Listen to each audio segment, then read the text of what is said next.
Here. Commissioner Benson? Here. Commissioner Trullo? Here.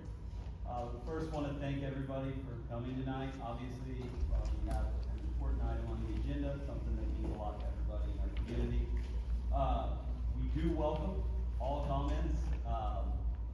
We ask to keep it brief, as there is a lot of people that might want to comment, and maybe somebody has a comment that they've got on their same mind. So, but with that, just try to keep it brief, be respectful, and help us solve the problem. That's all we're asking for.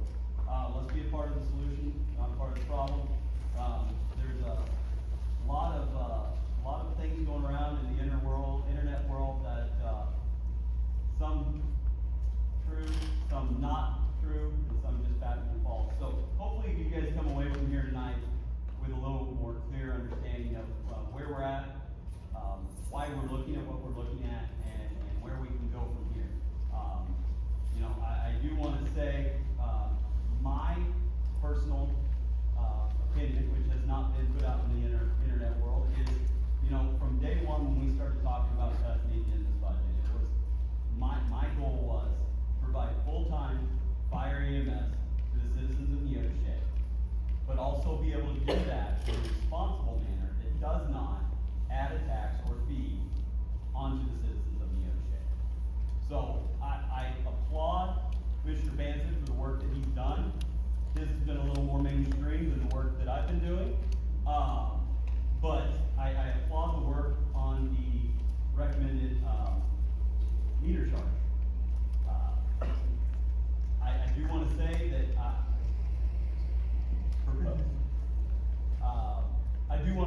I don't support that. That is my personal standpoint. Again, I speak for myself, not on behalf of the city or the commission. It doesn't solve the problem. I've got some notes, and so the root issue that we're seeing here is not a revenue problem. It's a spending problem. And some of the things that cause didn't expect that so early, but thanks. So the thing is, we've got to get to the root of the problem before we can fix it. And throwing more money at the problem doesn't fix it. It's just a Band-Aid that has to be ripped off at some point later down the road. We're kicking the can. And so we can do both. We can still provide full-time fire EMS, be able to fully support transfers for Wilson Medical Center, and also do it responsibly without burdening our taxpayers. And so I do think that we've come up with a plan for that. Again, this is me speaking. This is me and Brogan. Props to Brogan. He had his line on me all weekend. We've talked about different ideas, and think we have a proposal that is enticing. We can talk a little bit more about that, but the big thing I want to point out is the amount of overtime that has accumulated in this department has set us into the spiral that we're in. And then you accompany that with the cost of inflation, which everybody feels. That just adds to pain. And so one other issue that we've been dealing with is billing. There's some billing issues that have now been rectified. And I see Austin in the front row. He's been a big part of helping Brogan get that under control and figure out where we go forward. And so that has been fixed. As far as the OT and operations, we went away from the fire chief, the standard fire chief role. Instead, we have elected to, we have named Chief Sam Tomlinson as Public Safety Director. And there's no doubt in my mind, with his leadership, we will get things turned around, and it'll be turned around quickly. So my confidence is there that the ship can be righted with the right moves. And the right move is not throwing more money at the problem. And I'll just throw it right out there. My suggestion is an 8-man department. We currently have a 13-man model, which calls chief, 12 technically. We haven't been able to fill a 13-man department since, gosh, I don't know, since Chief 5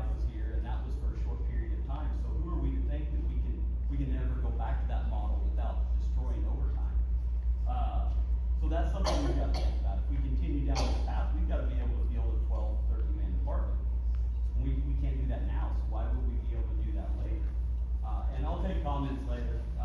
I'm gonna make my statement, I'll ask each of the commissioners for theirs, we'll ask the city administrator, and then we'll open it for comments. This 8-man department would look like 2-man shifts. We've talked about 48 hours on duty, 48 hours on call. We've also thrown around the idea of 24 hours as being feasible, and is under review cost-wise. That would be a rotating shift structure, and it would allow us to handle transfers with WMC, business as usual, with no change from the current expectations. So, that is what I bring to the table today. I've been working with Rogan on that. I didn't feel like Facebook was the appropriate place to share that, but I'm glad to share it with everybody here tonight, and I look forward to getting everybody's comments, as well as my fellow commissioners.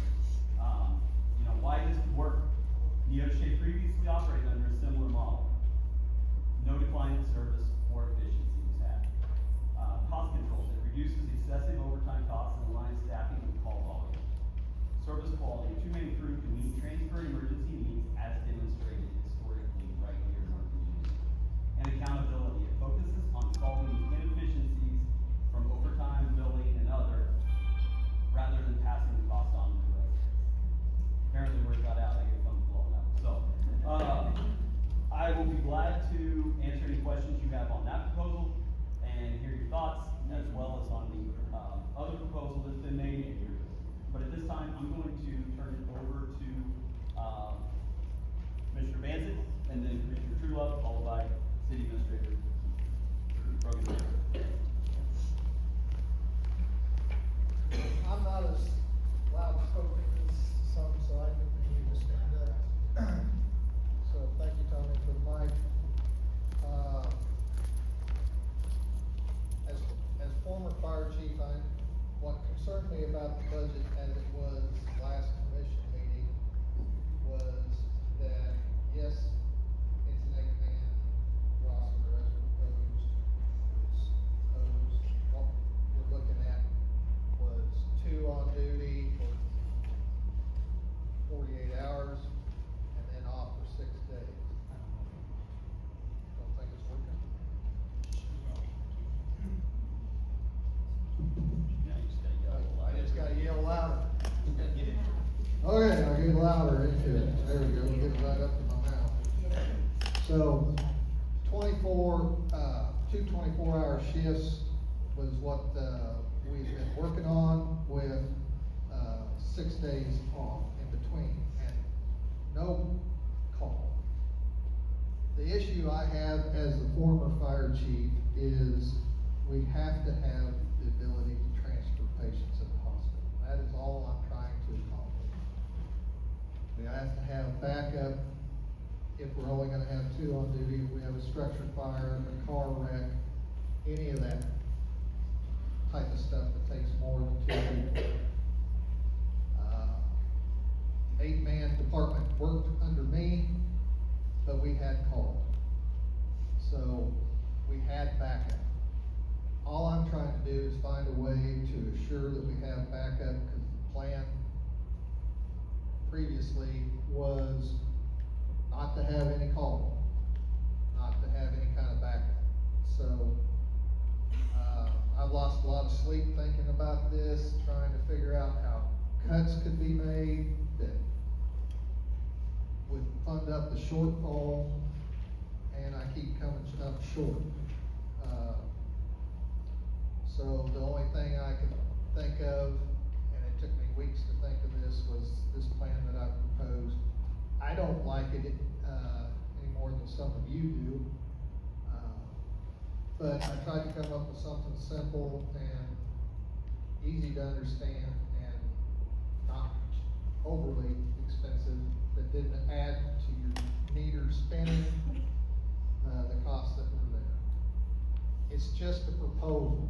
It's not, if anything, that help us, generate us to think of more ways that we could do something to solve the problem.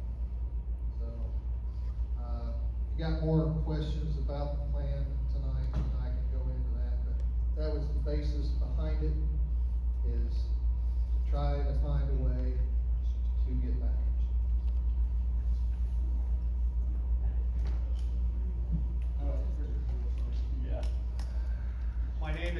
true love.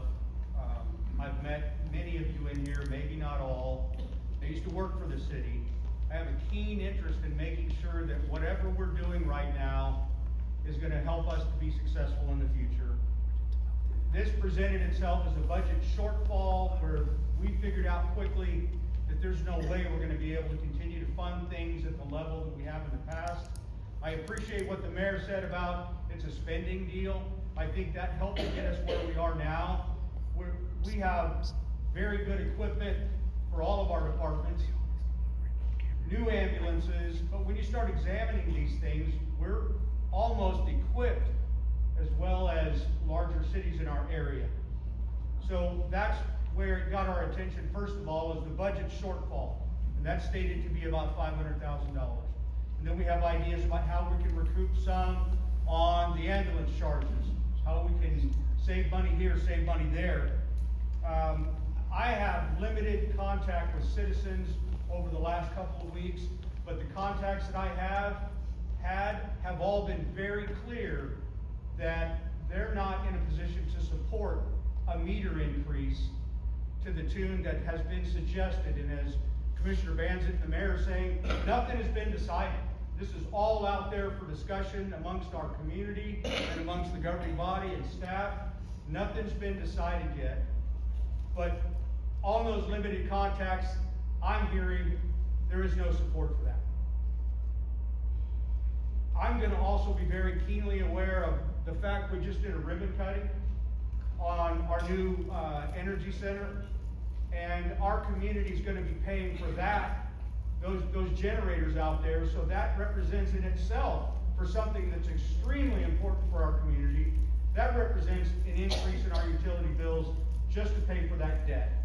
And I'm not picking on that project out there. I think it's wonderful that when the power goes out, we'll be able to flip some switches and get us power again in the right circumstances.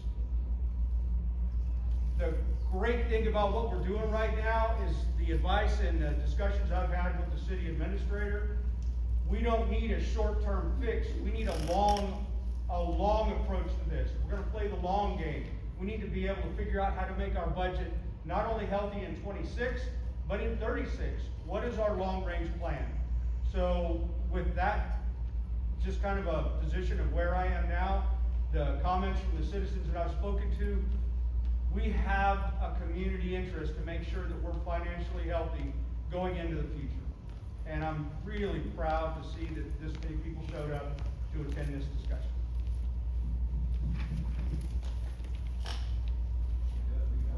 Okay, all right. So what we'll do, we'll go ahead and open the floor for comments. And I know Ed Dunsing had asked to be brought up first.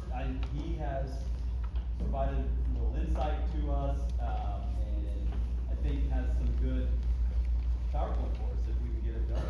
I can get it going. I'm Ed Dunsing. Test. Hello? You gotta put your Don't mouth have a down there on it. My name's Ed Dunsing. I'm a nurse practitioner here in Neodesha. I've only lived here in Neodesha for about 3 years, but I've taken some great interest in this community, and I have a clinic here. We have a great EMS service. We have great citizens here. We have a hardworking council that sometimes we don't agree with. 50% are gonna be happy, 50% are gonna be mad. That's life. When we have something come up. So there has to be a compromise, and what they were talking about, I've been working on too, but I went further and I was able to get information from the Open Records Act. We have, and where do I feel, I mean, I'm a nurse practitioner, yes, but what is my background? I started off as an EMT in Republic County. Small community, 200 people less than this. One crew on 24/7, rest are volunteers. They don't get paid to be on call because of the Labor Relations Act, or Board of Labor. You have to be paid to be on call minimum wage. If you have a 5-minute response time, the state of Kansas requires you to be at the station within 5 minutes and en route to a call. Unless that's changed. But if you have that type. Now, if you're a nurse, I've been on call for $1 or $2 an hour before, but I had 30 minutes to an hour that I could respond into the hospital to take care of the patients. But what you're looking at is, I've also worked as a paramedic in Topeka, population of 177,942 Shawnee County. 5 ambulances 3 ambulances on the street 24/7, 5 on during the daytime. 3 ambulances at nighttime covering 177,000 people. Does it work? Well, they're still taking care of people there. Hays, Kansas, population of Ellis County, let's just say, 21,213. Hays alone, that's actually Hays, sorry, 21,213. Ellis County is 29,000. 2 ambulances full-time in Hays. Now they do have another service, kind of like Fredonia, that covers over in Ellis. They have another ambulance over in Victoria. But it's kind of like here, we covered the city. We're not covering the entire county with our service. So I have some numbers that I brought up. 2025, I had asked for this open records, and this is kind of the funny part. And 2025, there's been 187 documented calls. I started working on this a lot this morning, of which 11 were fire related. That's 0.82 calls a day. Granted, some days have 3 or 4 calls. No calls were made between August 1st at 3:28 p.m. and August 9th at 1:29 a.m. So they had a nice week where they didn't have any calls. They got to kind of relax and recoup. However, with this data, I could just bury my head in the sand, kind of like $200,000 that the county didn't get reimbursed for, and say, oh, that's not a big deal. How many of you guys would like $200,000? I would. But what I found out after I went through 2025, they didn't provide me information from January 3rd to May 8th. So I was missing 4 months of data. So then I went through 2024 today. And so in 2024, there were 735 calls, of which 60 were fire related. So that's an average of 2 calls a day. Some days there's 5 or 6 calls, some days they have none. Second call at the same time as another occurred only 41 times in the entire year. 27 of those calls were actually when a unit was on a transfer. So there's only 14 where there was actually 2 emergencies at the same time. Does that make sense? What I'm trying to say? Okay. So that comes out to be about 0.038 average call per day, or about 1 dual response every 14 days, so every 2 weeks on average. We have Nick Moreland, who is salaried at $70,000, gonna make $96,000 on projection with overtime. We have Caleb Berger, salaried at $77,000, projected to make $85,000. We have Josh Hubble at $61,600, projected to make $82,000. We have Austin Hill, $59,771, projected to make $80,000. We have, I have her on here, she's no longer employed, so I won't bring that one up. But Nick is gonna be 137% over his normal salary. Caleb, 110%. Josh, 119%. Austin, 130%. Houston, we have a problem. Yep. So I was also working on this AABBCCDD shift, where they're on 48 hours, then they're on call for 48 hours, and then they get 4 days off. So basically, they have to give up 4 days of their life every 8 days, and then they have 4 days off, okay? 2 of those days, you got to be at the station. The on-call days, they could be anywhere as long as they're 5 minutes from the station. Well, what's that mean if they live in Coffee? They've got a job in Neodesha. They have to figure out how they would stay here and cover that call time. That's on them. I had proposed, and I was talking to Devin, it's not realistic, and I understand that, $10 an hour to be on call. Then they get called in, they would make the regular salary or time and a half. The state, or the National Department of Labor, like I said, requires minimum wage to be on call, so $7.25 is probably more realistic, okay? This would also cut down the hours that they are salaried a month from 212 to 184 on their 48 on. That's not including on call, but 212 to 184. But the on-call time would more than compensate for what they would be losing pay-wise by being on call.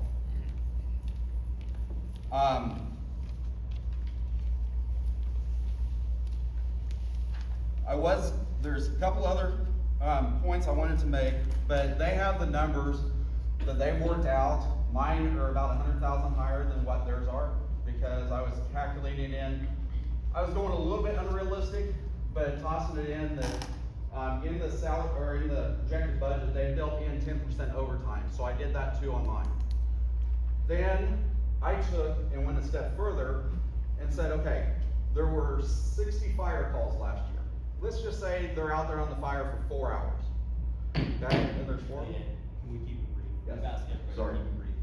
We need to hear all this, Debbie. Yeah. No, that's fine, that's fine. Don't I'm just- interrupt, nobody's gonna Let interrupt it you. go on with it, things we're in. I'm trying to set a precedent so we're not here at midnight, that's all I'm doing. If you have to leave before midnight, you leave. Important information that I bet he will share with everybody, I'm just saying make it brief, please. I'll try to get it in. Wasn't a good call.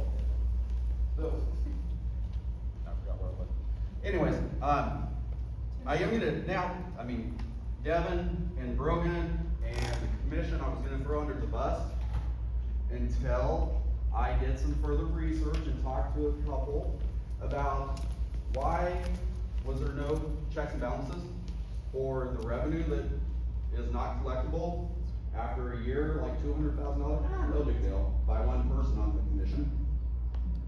But $200,000 is a lot, and that could have helped out a bunch right here. But I did talk to Devin. Why was there not any communication? Why was there not oversight? And it makes sense. You guys heard the word HIPAA? HIPAA keeps people from doing a lot of things.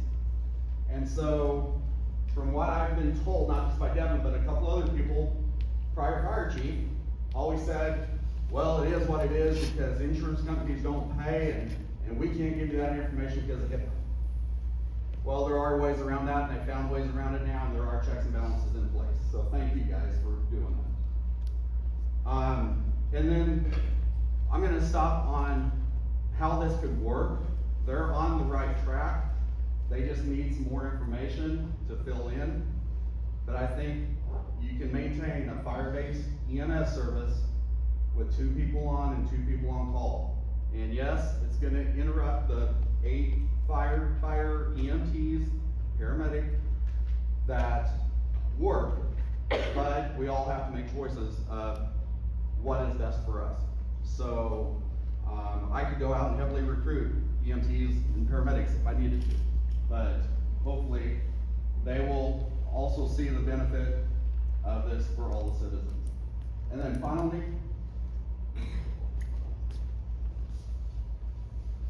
the one question that keeps getting brought up, I see on Facebook, and I'm gonna ask it, and hopefully it's, for everybody, that the 1% of the county tax that goes towards EMS and fire, how is that being applied?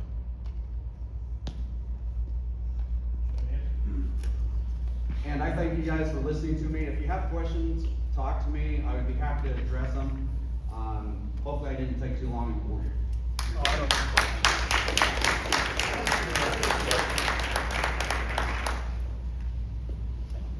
So, I don't need a mic to do this. The first thing I do want to address and rebuff is the number not billed that's been flowing around the community. back to January 1, 2024, we have gone back and billed approximately $235,000. I think it's actually a shade above that.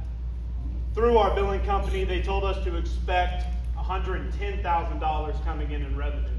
That issue has been corrected. It has been billed out. We are receiving money as we speak. The second part I will put into that is there was never checks and balances before, and I don't have a better answer for you than that's the way we've always done it. That has been corrected. We've put that in place. City Hall now receives monthly reports with what they put in, what runs they log, and what we're billing. So that is corrected, will be maintained, will be looked after in the future. And then towards the 600,000 number is what we do for EMS sales tax. That number comes directly into our general fund and is used to offset costs to this department. So if that number did not come in, you can think of it as the EMS fund being about $600,000 more than what it actually is. So I hope that answers your question. If you want an idea of where it directly went, Sprinter ambulances, salaries, payroll, benefits. Lucas device, a couple other small order items, and those departments, they still cost $50,000 a piece, but that's what that money is being used for, is to provide and maintain the service that the city of Neodesha has been used to having for many, many years. Thank you, Brogan. We'll pass the mic around for anybody that would like to speak, or if they want to come to the podium, that's fine too. I did just ask Rhonda to go make some copies of his presentation. Again, it was no ill will intended, it was just we're trying to not be here all evening, and so we're starting with 10 copies. Anybody that would like one, feel free to grab one. Rhonda will be back with those momentarily, okay? Thank you. Hi, Brian. Hey, Brian Anderson, I'm a resident here. My question is, first, I think all city commission meetings need to be moved to this time or a little later. 4 o'clock doesn't meet the needs of the community. Our kids are getting out of school, our families need to be present. And it's an accountability of the citizens back to you guys to allow that to be in the evening. If people don't show up then, that's their own fault, not ours. So, I wanted to ask Ed a question on the figures he gave. And if you want a good joke of the day, just go see Ed in his clinic. He's got some great jokes. But the numbers you gave, Ed, are those just the salary or are those the benefits package? That was just the projected salary. Okay. And are they, individual? do the individuals in the community with the city, do they receive capers? Yes. Okay. Because one of the things that has to be understood about salaries are one thing, benefits packages are another, and for every dollar earned, the city has an obligation to pay up to 10% of that dollar earned to the employee's capers fund. So the more they make, so when you get to overtime, if you're paying time and a half, that number goes up. So you could be looking at a substantial amount of money on that. My question is, in the current proposals that are sitting there, do they still include an up to 6% pay increase for the city employees? Because this was something that was shared with me on Friday night, that Brogan had said that there is a merit increase and a potential merit increase on top of that. And so I want to know if that's still there, and then how can you justify in a budget crisis, because that's where we're at, how can you justify in a budget crisis to honor that? Anybody sitting out here that works in the public sector, owns their own business, knows that when the money gets tight, unfortunately that means you can't do certain things, such as raises. And I know there's a lot of misinformation on the overtime. I don't fault any employee going into overtime. Some people will say they're manipulating it, I don't know. Where I put the fault is back up in front of us, because you guys are the ones accountable to the budget and to the department heads to make sure people stay within that. So I would like to know where that 6% stands, and why would that still be on the table if we're in that kind of a budget crisis right now? So I can answer your question on that. The proposal that Brogan and I have talked about does away with the COLA. There will be no cost of living advance next year. Can't hear you, Dan. So, can you hear me okay now? That's better. All right. So the proposal that I have laid out, that Brogan and I have discussed, and so obviously things to work through, but it does include taking out the COLA, which is the cost of living raise. Does not take out the merit-based raise though. So there are still merit raises that can be earned, but the COLA just for existing will not exist. merit raise is, thank you for doing your job over exceedingly well. We think you need rewarded for that. Here's a merit raise. Here's got 1 year, 2 years teacher, never. And there's a lot of people in the same boat. He told, they made twice as much as I did in 32 years of teaching. I worked a lot of overtime. Can I, because that was my additional question. My question then would be, what is the amount of merit increase one could receive? And what is that calculated to be on the overall budget as we're moving forward? Because I don't want to see people not get a merit increase if they're doing a great job, but I've been in a position where my agency said, sorry, we're not doing merit increases, we're not doing COLA, and by the way, we're also cutting staff out of the picture. And sometimes tough decisions have to be made, and maybe there's positions within the agency, the city, that can be done away with, and those job needs to get pushed over somewhere else. I'll answer that question. I'll look over Devin's shoulder to make sure I'm right. Okay, so the annual 3% cost of living and 3% also on the merit side would equate to our utility funds, for everybody employed in those funds, $41,815.84. For our general fund, it's $51,319.99. For those who don't know the difference, general fund, streets, museum, public facilities, police department, EMS, and fire department. Those are our general funds that count into that number. Enterprise funds, solid waste, gas, water distribution, sewer system, water production, sewer lagoons. So that's the exact answer to that question. The city always budgets 3%. It's common practice. They've done that for the last 30, 40 years. But it's also got to understand that if you do a 3% today, if you do a Administration 3%, is in the utility fund. if you do a 3% today, that means next year's 3% is more than this year's 3% for that same employee. So it goes on. And would the city consider, instead of doing a merit increase, a merit check, just a lump sum? Maybe you can't do that. I'm in a business that does that, where instead of the merit increase, they'll say, here's a merit check. We'll honor that, but it doesn't impact future budgets because it didn't increase the by a percentage amount. A bonus. I hate to tell you, but I know my husband never got 3%. Well, and there's a lot of And people he in the worked private for the sector city that don't how get 3%. many years? You know, that's the other thing, there's the private sector, yes, ma'am. I can't. Can somebody, Tommy, can I got it. Come on, Tommy. Want me to mic on, So you're saying that there is not going to be an increase in wages, no percent at all, but there will be a merit increase, is that correct? So a merit raise is not guaranteed. But there will not be across the board raise. There would not be a COLA raise, no. If approved. If approved, again. This My is other just one question option. is, and I think our firemen and EMS are wonderful, don't take this question wrong, but do they get paid to be in the parade? If they do, they shouldn't be. That's either volunteer or no fire trucks in the parade. That's my opinion. And I come to commissioners meeting and state my opinion on it. And I love it, thank you for your help. Oh, okay. Hey, Tommy, Erica's been.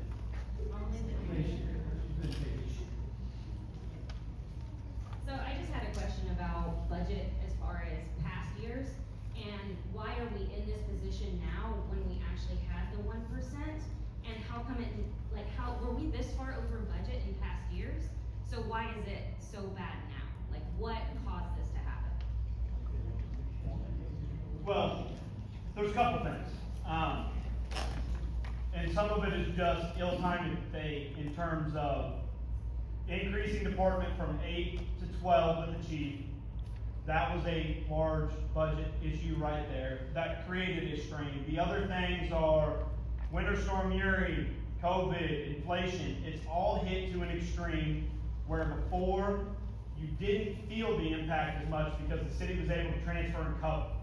We're finding those transfers do not cover to the extreme that they were covered 5 years ago, 4 years ago, even 3 years ago.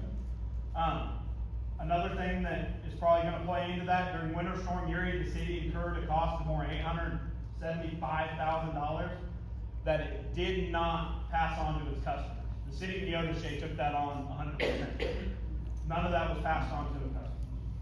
So, really, to answer your question, it's time, it's inflation, it's a couple of crazy events that have now led to the impact where these transfers don't cover as much as they did, is the best way to put it. Will that 1% not cover the salaries for the upcoming years? Like if, That 1% will Or will not it? cover salaries even on an 8-man department. No, and that's been my issue with the county all along, even back when I was chief.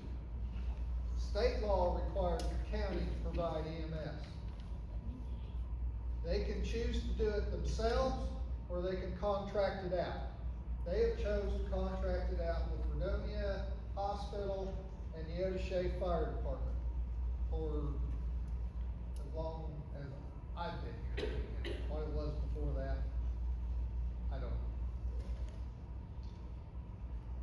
The amount of money they gave before the sales tax happened did not cover the salaries of Neodesha Fire Department. Even when it was 8-man and on call. The sales tax, even though it is a lot more money than we used to get, didn't we just get like 247 or? 247, I think is the highest. 247,000 before the sales tax went into effect, did not cover the salaries of the department.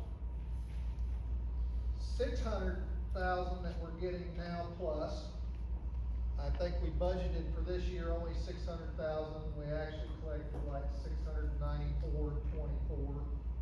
And I think this year we're budgeting 650,000. But it doesn't cover the cost of the employee. When you throw in all the benefits and everything else, it doesn't cover it. I believe we need to, the county should at the very least pay what it costs to have the employees to do the job. The everyday supplies and the stuff they use and the equipment, I think the city could handle that. But that's where I'm at. That's where I think. An important note to make on, an important note to make on the EMS sales tax is, as Dwayne's referring to, before the sales tax, the county levied funds for Neodesha and Fredonia. That 243, I think is the exact number. That number, when the sales tax kicked in, came off the books, no longer received. So when we're saying we get $600,000, take $240,000 away from it, that's the realization of what we're actually getting from this standpoint. Are we receiving more money? Yes. Are we receiving enough to fund it? No. When was the last time the city, where no one received a merit raise? Not a cost of living raise, merit raise. That's a good question. Probably not since I have been involved in city politics. Probably longer would be my guess. Not in the 10 years I was here. There you go. Yes. If you know, I don't know how you find out, you can. How do our firemen salary compared to a town our size? And how do those compare? Cause when teachers get to negotiate, that's what they use. We're compared to that school or this school. I mean, these salaries sound like crazy.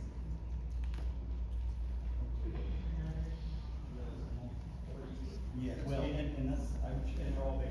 So, one important caveat I think that we should make is, as Neodesha citizens, I don't think we spend enough time thinking about how grateful we are to have what we have in terms of service.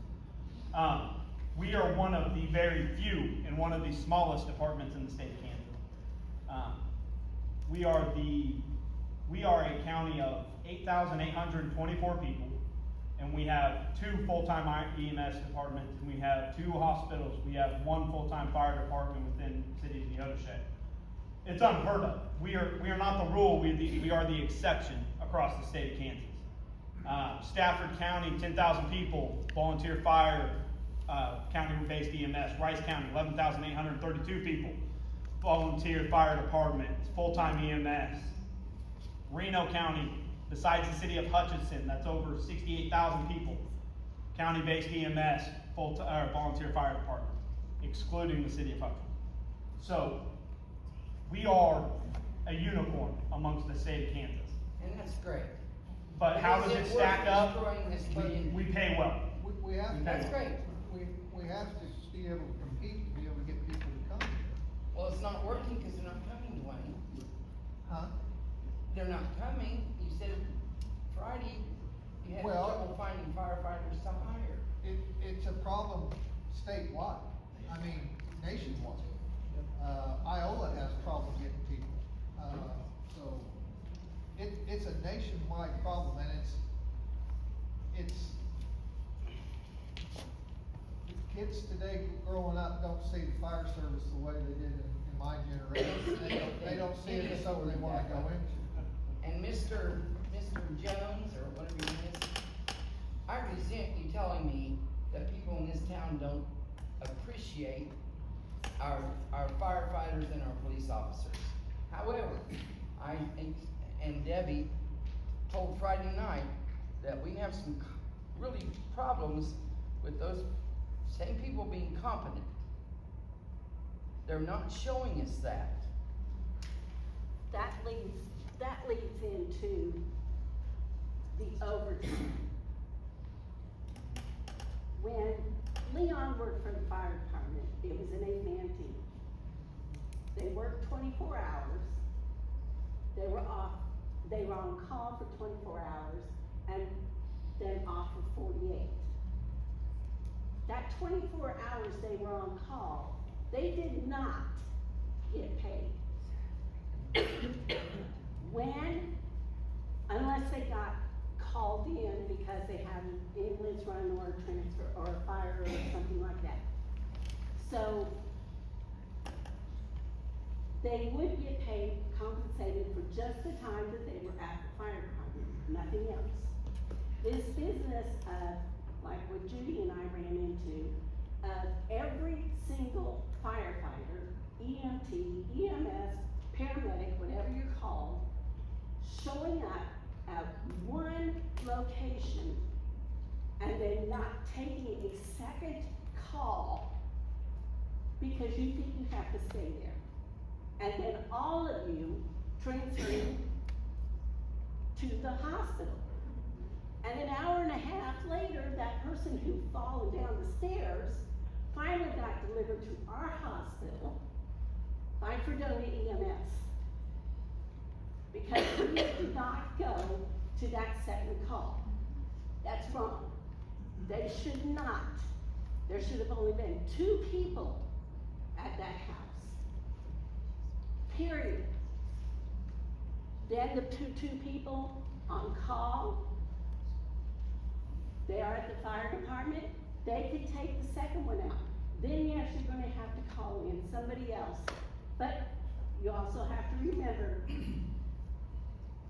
when my husband and when Dwayne were there, they had people that could get out there and volunteer to be firefighters. And we have that now. None. And it's a crying shame. Is there a peer review process for the department? To just tag on what she said when, this is just what she said, but another crew did not leave that call? And is there a peer review process to look at these calls when they're double booked on one call? And if they didn't leave, why didn't they leave? Is there a peer review process for someone to look at these calls to make sure that they're in compliance? This particular call that she's talking about. I'm just talking in general, it doesn't have to be that one. Do they have a peer review process? So, I can't speak of the past, what I can speak of is going forward, and I mentioned earlier that we've made the move to, replace the chief's position with a public safety director.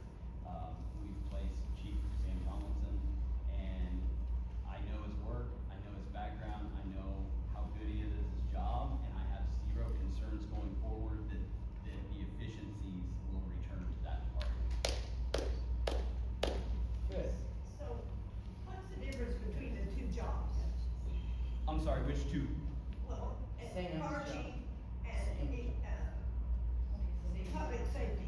so public safety just encompasses fire. Can we go back to microphones? Yeah, Tommy's got it.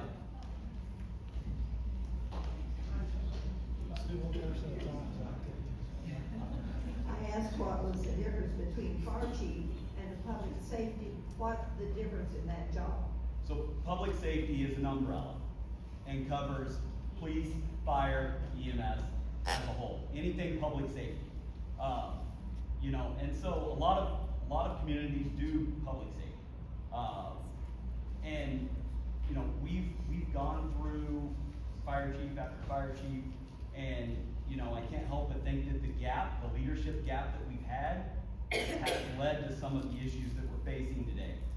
And so, obviously, we took the blueprint that Chief Tomlinson had used when he rebuilt the police department and have utilized it, and hopefully are utilizing it to do the same in the fire department. Now, I don't wanna take away, you know, some of the things that are said, I don't wanna take away what our guys and gals in the department do. I mean, they're there when we call 911, they're there to answer the call, they're there to help our families in time of need. My family, everybody's family in here, I'm sure has used them. So I don't want this to be a bash fest on them. They're just doing their jobs, we will fix it, and things will be fine. We will move forward as a community and everything will work out. But I don't want to take away and diminish what these guys and gals do for our community, because they are truly lifesavers. Yes, they are. I agree. By the way, what's the difference between 911 and 611? There isn't. I had never heard of 611. Well, you just referred to 611. 611 is US Cellular. If you have a problem with your cell phone, then you go to 611. Why would they shift it to? I don't know. 911. Anyway, okay. Next. No, this is important. Okay. Because this gentleman who called 911 was referred to 611. Yes, ma'am, but Austin. the point of why we're here is No, to the discuss point of fire what we're and here EMS. is to solve problems. Right, just say, I think, did you say, have you worked with I someone? responded to that call, Oh. so he mentioned he called 611 instead of 911. Called 611 instead of Yes. 911. Okay. Okay. That explains it. See? We, Are you trying to tell us that the way things are going right now, things have got to make a change on the long term? Or we're in a hell of a lot more trouble we're in right now? no, that's why we're here tonight, and, you know, obviously we want your input, but we cannot continue on the path that we're That's what going. I'm saying. No, Yeah, we're spending too much money. in one department, and that's why, you know. One, you gotta cut them off.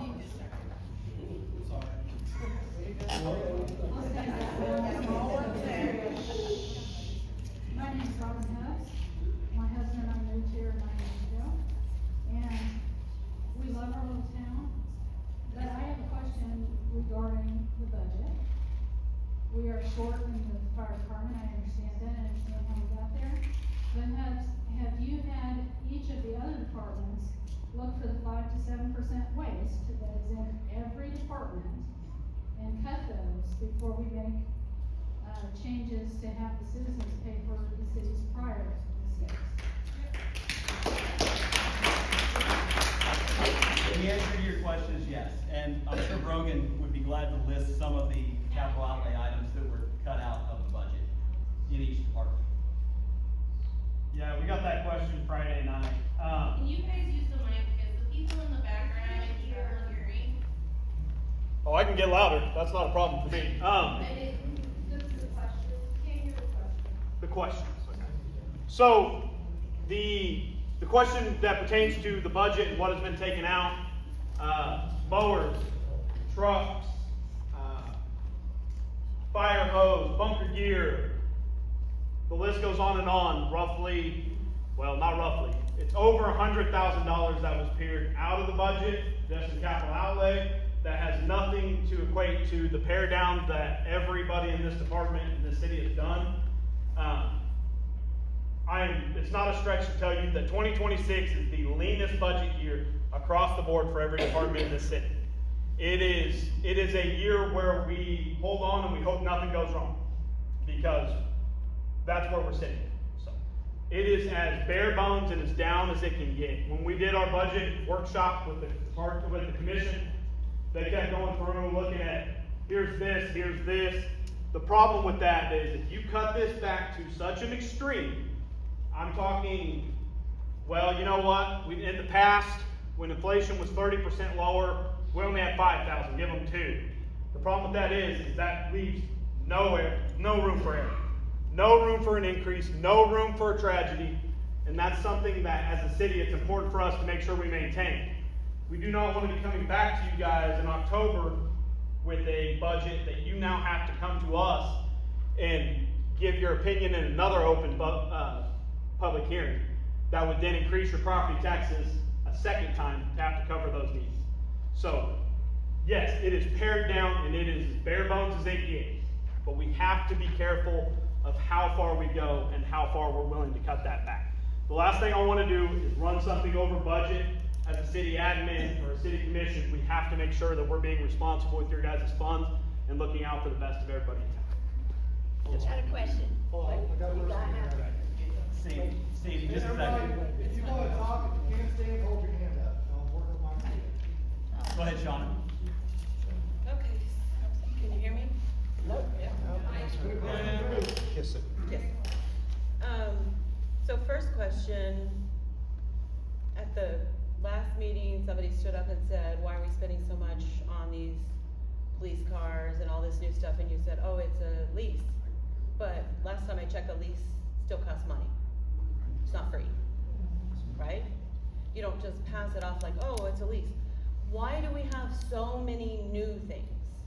If we're broke and we can't afford it, then we don't get it. Yes. Okay? My husband just retired an 18-year-old plumbing van with 358,000 miles on it. And he goes farther than probably anybody in this town goes. Is he an emergency? Well, it depends on who you are. Yeah, he probably is. For a lot of you, an emergency. I don't see, like, the city water department. Why do they have a new truck? Where do they go? Anybody? Where do they go? Why do they have one? Yeah. They have one to replace a unit that was a 1998 model, to be able to hold, house equipment, and to do essential functions of the city, including reading meters, changing meters. But they don't go far, so they don't need They the don't brand go new, far. the brand new bull crap. It's just, I'm over it. I'm over the overspending, and like, we don't always need new shiny bells and whistles. I don't need that. I would rather us crunch, you know, like, you have to cut back when there isn't money to spend. You can't just keep spending it like it grows on trees, or like we're all gonna come in and save you. We can't. I think it's ridiculous. So when they passed the 1%, they put the signs out all over town, and everyone here said, don't vote for that. We don't need that. That's not for us. That's to save Fredonia. That was pretty common going on. So what happened from, that was 23, to now? We didn't need the money, and now we don't have any money. In that time frame? Say again? Have you looked at the size of the budget in the fire EMS in that time I frame? looked at the spending, So, and I mean, it's ridiculous. Okay, when Landon was the chief, they got 2 new ambulances, Yep. and they said, that's it for 10 years. Yep. And then what happened? Was that it for 10 years? nope, neither is. Absolutely not. And if I,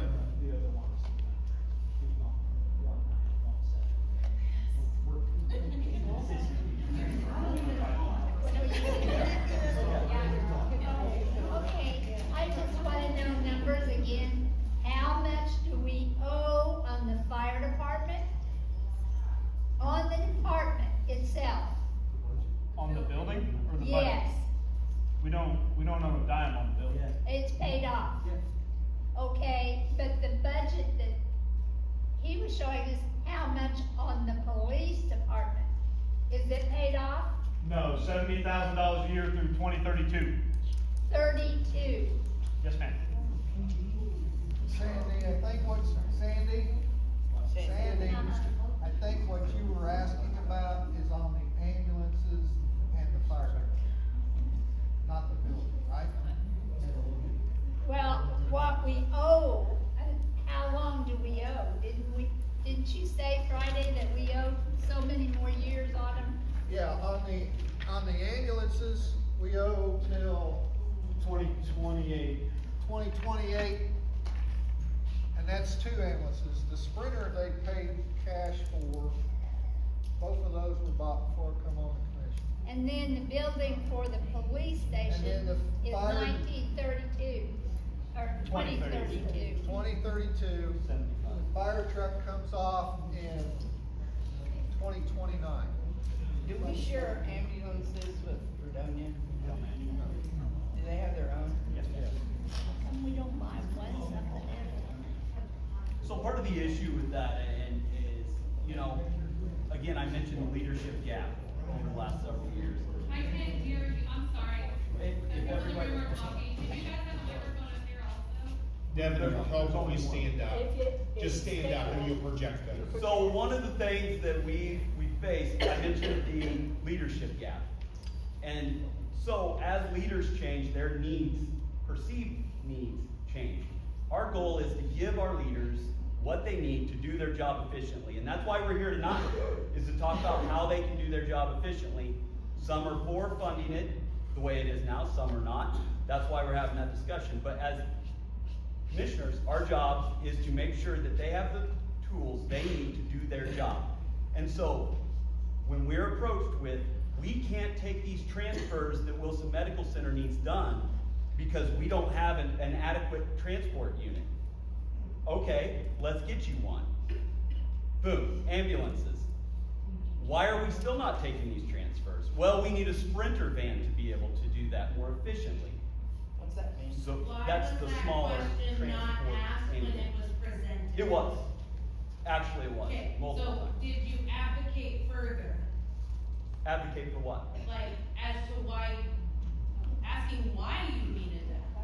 I mean, Yes, because of that, we can't take So why did you transfers. make the decision to provide that? Because, So that they would have the tools needed to do their job. but they That is- already had the tools needed to do their job. And I'm married into that.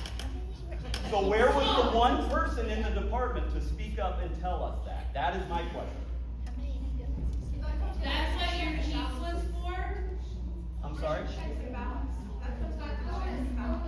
Who's- Somebody's gonna be checking this person. Are we gonna be, I'm sorry. It took 6 months, almost 6 months, for the fire department to convince me to vote for a brand new fire truck. Almost 6 months. They insisted we needed that truck.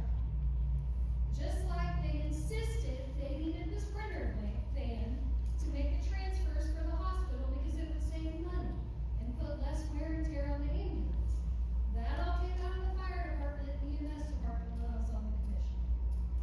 And we had one commissioner at the time that I vaguely remember saying, at what point have you taken so much for new equipment that we have to start talking about your jobs? Guess what? Here we are. Yep. So, Sorry. No. I'll use my teacher. I didn't mean to cut you off. Are you done? yeah, go ahead, please. So. It's your floor. Is it? Is it working? No, I'll use my teacher. It is. It is working. Just hold it close, you gotta kiss it. So, earlier you mentioned going to an 8-man crew or 8-man department. Currently at a 12-man department, and we accrued a ton of, not to beat a dead horse, but we accrued a ton of overtime. Why are we to think going from a 12-man to an 8-man department is going to reduce overtime? That's counterintuitive. If you have less men to spread the same amount of time, how are we going to reduce the amount of overtime? That's the nuts and bolts of this issue, in my opinion. I mean, we can talk about funding for vehicles and all this other stuff. Not that it's not valid points, but the nuts and bolts of it is we're in a hole predominantly due to the amount of overtime that we're accruing. And I don't know whose fault it is. I'm not here to point fingers. I'm here to solve the issue.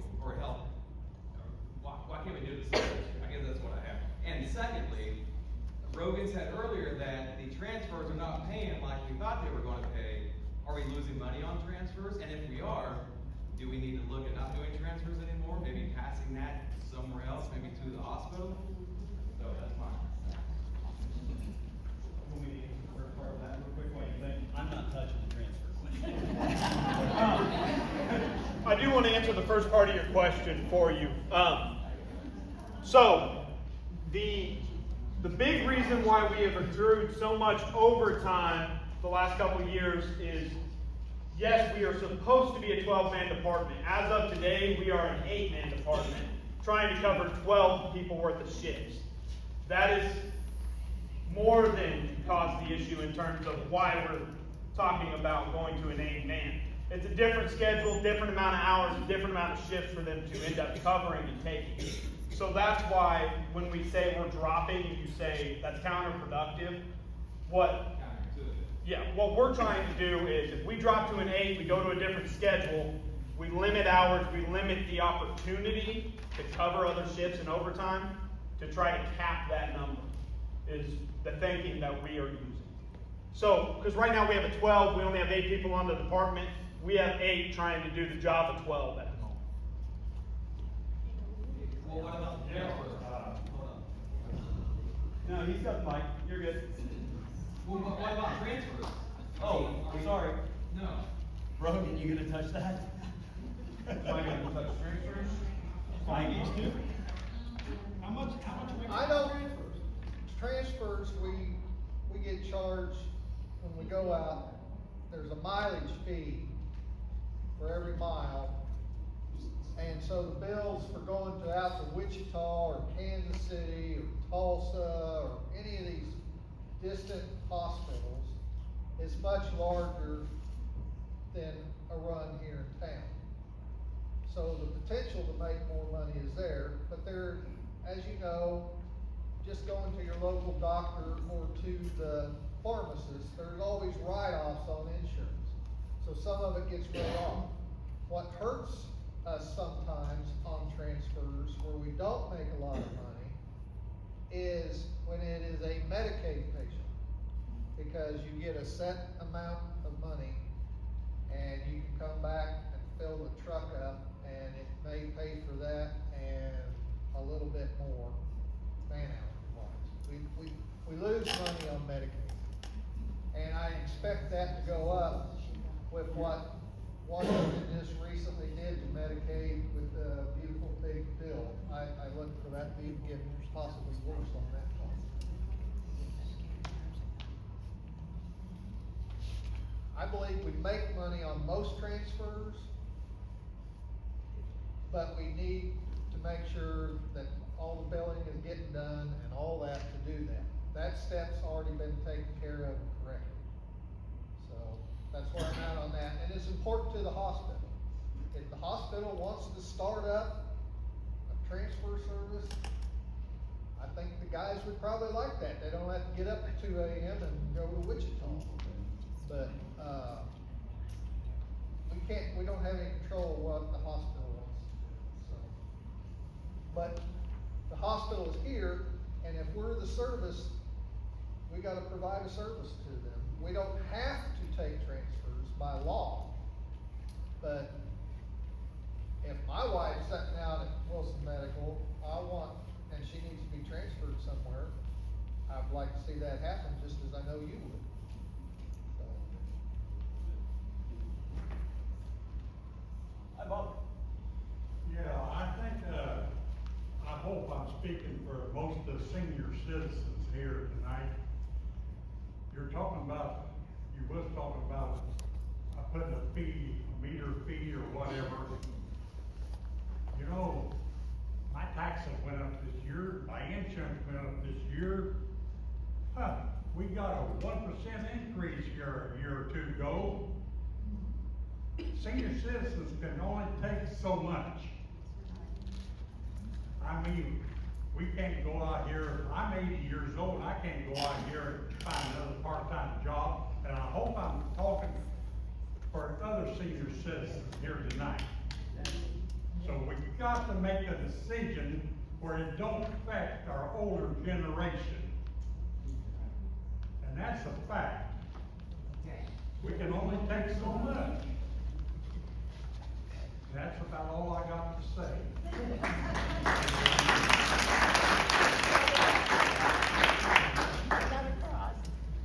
So I just have a few questions as to like what's proposed.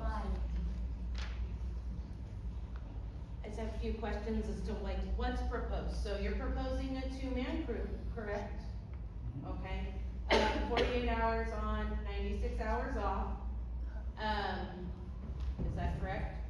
6 days off, whatever 6 days comes out to be. Math is not my strong suit, okay?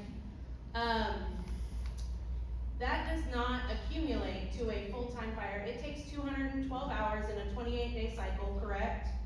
For them to, be considered like a full-time fire department. Is that correct? We're paying them as a fire department. They only have. Okay, so in that, we're not treating them as a full-time employee. If you only do the 2 days on and then the 6 days off. They work a full year. They would work a full year, full-time, full benefits, everything is the same. They are a full-time employee at that scale. They So would will work. there, how will this affect like their income? I understand the benefits portion will all stay the same. But everybody else in the city is still working 40 hours and anything after 40 hours is accruing overtime. So how are you going to help them essentially still be a full-time employee? Like they're not gonna be working a full-time job. Are we still gonna treat them as a fire department, or are we gonna treat them what they really are, which is EMS? I'm just curious how all this is gonna work. Because we're treating them as two, we talk about them as two separate departments, but we treat them as one. And so, Two on, two on call, 2 on, 6 off, that's 4 days in a week, right? no call. Oh, no call. The current 2026 budget year, what is built in there is a schedule that works 2 days on, 6 days off, no call. That is being explored with other options of how do you substitute that with an on-call, a standby. Those are discussions that are currently being had. So those 2 days on is 48 hours of pay. 48. That equates to 2,202 hours a year. How many of you guys wanna be away from your family for 48 hours? They're doing it now. That's their current schedule as well. They asked for that schedule. They asked We you? have, that schedule was proposed after some previous things took place, with former leadership. So, do I enjoy being away from my husband for 48 hours? No. Do you enjoy missing out on your kids' activities? No. So, but that's not my question. My family has adjusted, okay? We're here for it. That's the lifestyle that we've committed to, is to serving our community. But I also don't wanna see my husband be work, call all over. He worked for 20-something years with no call, we're on call for free. Okay, he got paid that little bit, but he wasn't allowed to leave town, and that was not pleasant. Okay, so on his call days, we couldn't leave town, we couldn't make plans, we couldn't do anything, because he's expected to drop what he's doing and come in and serve the citizens of this community. Which he did gladly for a long time, and he still does, and he will continue to do so. But my question is now, how are you gonna fix it? How are you gonna take care of your employees that you have and still treat them like a full-time employee when they have like no opportunity to ever need any overtime like any other employee in town? They'll never reach overtime with that 2 days, 6 days off schedule. But also, I have another question, so just pencil that into your thoughts, because I don't expect an answer at this very second. Transfers for the hospital. We are providing a service to our hospital. Can we not pass that on to the hospital and charge them for the service that we're providing? They don't pay us anything to come and provide that service. So why are we not passing that on to our hospital, which we also pay a 1% sales tax to for a county hospital as a city, which I'm a little disappointed in, and it'll never sunset. We pay for a 1% sales tax to our county hospital. So, and it'll never go away. But why are we bending over for the hospital and letting them dictate what we do with our ambulance services as far as a transfer and things? And why are we not billing them for that service? I just have, that's all I got.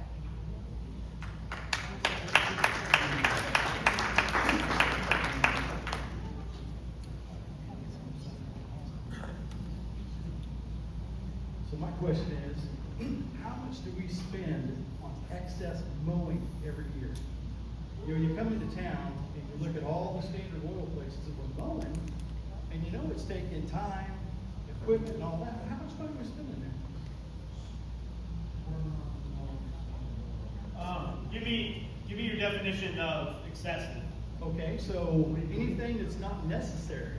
You know, we're out here at the old standard oil places that nobody's supposed to be able to use. Why are we mowing it? The best answer for that is it's city property. We have a standard to maintain that we enforce upon our citizens of this height, or we send you a mow notice, we take care of it. That's, to go back and quote Dwayne from Friday night, is it's hard to tell your citizens to do something if you're not willing to do it yourself. So we maintain our properties to our own standard. That isn't in the city limits. It is city-owned property. But it's not in the city limits. And I understand. honestly, it's big pasture areas. So that's a little bit different than residential. That all costs money. And right now we're trying to pitch every penny that we want to save these guys jobs. Because I tell you what, you know, we don't give enough credit. You know, what they make is what they make. You know, you can't put a price on your life or anything like that. So when it comes down to pinching pennies, it's just like your normal budget. If you cannot afford to go out and mow these big areas, then why are we doing it? Why are we still paying TLC to beautify Main Street? That is not a city of Neodesha, that is Neodesha. Well, that's good. So there's a lot of little ways where you really want to pitch pennies when it comes down to even, you know, being accountable for employees. Does it take 2 people to go out and do a locate? You know, I used to work with a cable company. You know, I mean, I used to have to do all the services in town, cover 3 other towns, plus do locates by myself.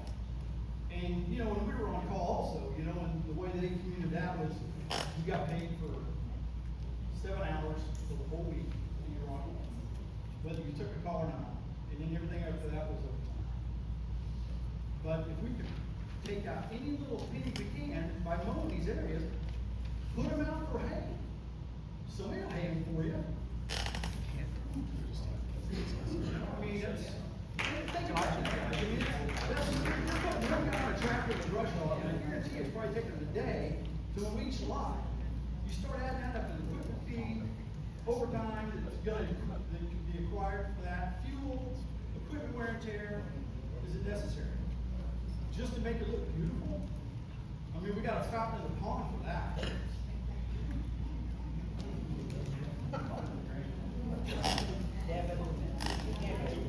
Kenny, go ahead. I just wondered, do you know these houses you're tearing down, and the houses have been torn down before, they're not capping? Give them the mic.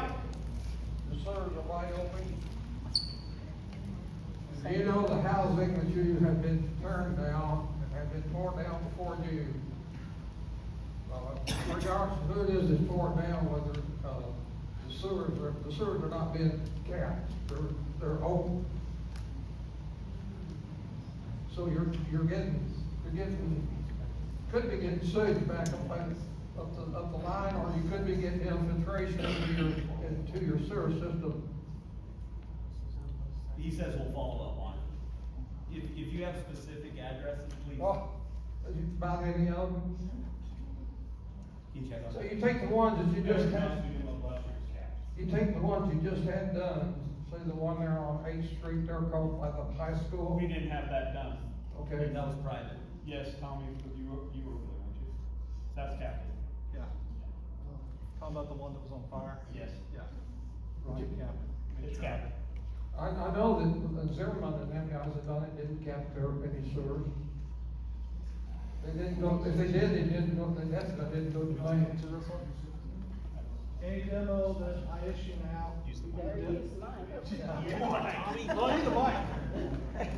Any demo we do now, we cap it. Let's It's go sold- back and check the others.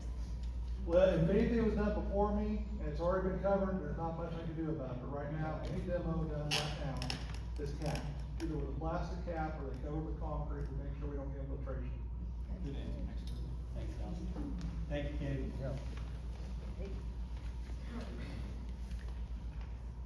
I have a question on the commissioners meeting, to come up. It says resolution, levy property tax rate exceeding the revenue neutral rate. What exactly does that mean? Okay, I don't think the people that wrote the law knows what that means, honestly. The R&R is set based on your evaluation and the city's evaluation. Long story short, the R&R number that we get from the county is to get the exact amount of dollars that we levied the previous year. What is R&R? Revenue neutral rate is what that stands for. So the revenue neutral rate we get from the county is to get the exact same amount of dollars that we levied for 2025 budget. That's what that means. So when we say we're stating our intent to levy over that, it could be, I can't remember the actual R&R, so don't quote me, let's just say 60. If we want to go to 61, we have to state our intent to do so. That's what we did. That means you raise the taxes. That means we raise property taxes, yes ma'am. Are the property taxes really, are they being reprinted? You're talking from the county? Yes ma'am, you can get one if you request it. You have to go over that. Yes. I tapped you with it. Yes. Everybody wants to use mine. I think I answered your question. Okay, that's good. It's not karaoke. You have to take it over to the How's it being covered? So. Find out the right one. Yeah, no, absolutely. So the original, we've passed the revenue neutral rate that allows us to have an independent department. Sorry, Debbie. You're still good at bossing me around. So her question was, how is the proposal that I've set forward being paid for? So we have passed the revenue neutral rate, or the exceed of 4 mills, I think is what 3 mills, which, let's not, so just for anybody that doesn't know, 1 mill in the city of Neodesha is only about $11,000. So, there we go. So it doesn't go a long ways. So when we say 3 or 4 mills, that's not buying much.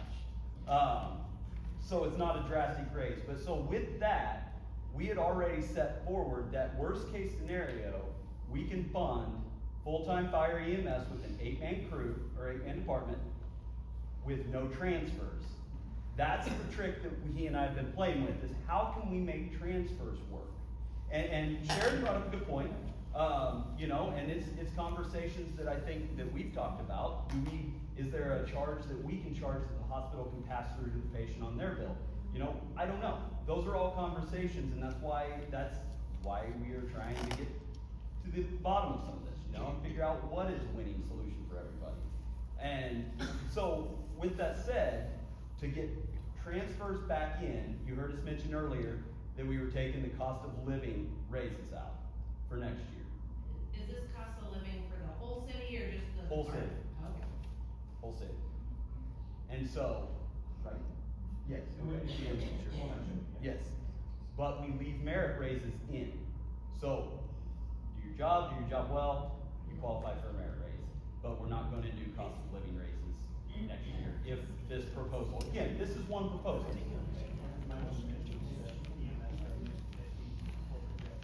Not that I'm a city Yes. employee. And we did also, I apologize, we did also work back in transfer revenues that we had originally taken out in, when we thought we weren't taking in transfers. So what is covering your proposal? A 1% mill, a 3% mill? No, the mills. The mills cannot raise. Mills cannot raise any more So than your what we've already. proposal is costing nothing to the citizens of Costing nothing Neodesha. to the citizens of Neodesha. It's covered by, it'll be covered by an increase. When we initially talked about not doing transfers, we set EMS revenues at $50,000. And with the new information that we've gotten from Mediclaims, our billing company, what we're saying is we are more realistically to be around $150,000.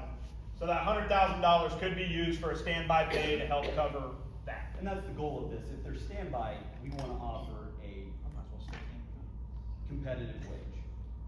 And that's again, where does that land? What is that? He mentioned 10, I don't think that's it. When you look at it, base it off of where surrounding communities are, most of them are $1 or $2. We wanna exceed that. Don't get me wrong, we wanna be more than that, you know, because we are asking them to come back and take calls, so we wanna make it at least enticing to them. But again, those are numbers, we've gotta see what works in the budget that we've already levied out.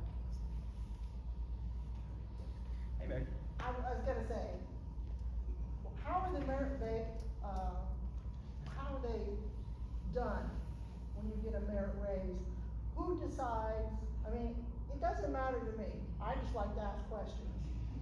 So, each department head does their entire department. They then have to pass it along through me for final write-off and consideration. So, everybody's merit raise in the city. For example, I'm gonna use Chris. Chris goes through me, Stephanie goes through me, all the ladies in the office go through Stephanie. That's how they're done. They're by your direct department head. Okay, I just wanna make sure it's fair for everybody, because, you know, I go back to high school. High school wasn't a fair place to be. Everybody knows that. I wanna make sure the little guy that really does a good job may not be seen as getting a raise. Yes, ma'am.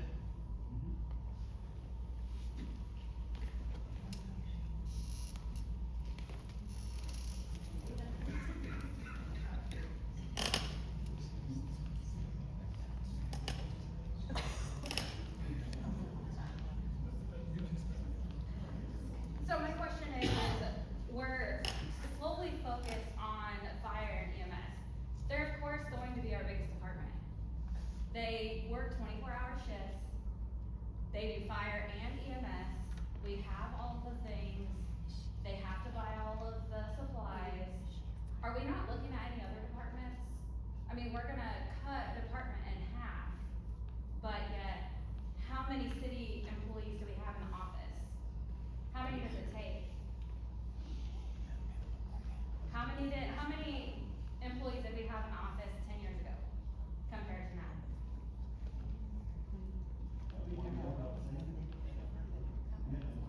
We have one more.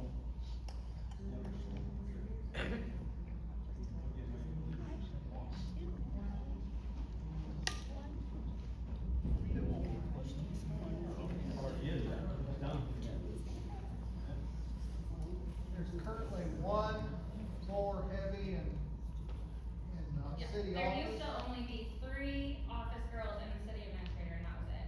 How many do we have now? What year? Years, for years. 96, 97, 98, 99. That's when we moved here, we didn't have buku tons of younglings in the city hall. And with the increased technology is human, It should be less. it should be less with the increase in technology. So how many did you have? Back in, I'll have to say names, cause that's how I remember it. So we had, let me think just a second, we had Anita, Joyce, Sally, I'm trying to think when I came to work here. Anita, Joyce, Sally, Giovanna. We had, they brought me on because when I came to work here, I was the purchasing agent and the support clerk, because Don Armstrong was retiring from public work, that's where those were those positions. We can't hear you. She's just counting. All saying here in a I'm minute. just counting, okay, so we had, Giovanna, Joyce, Sally, Anita, Throughout the years or? and that when I came in 94, we had those 4 gals, then they hired me part-time because as a purchasing agent and municipal court clerk, because the purchasing agent and the, actually judge, they didn't have a court clerk, the judge was Don Armstrong out of the Public Works Department, and he was retiring. So, then they also hired a judge to take Don's place because of all the way that police and. 6.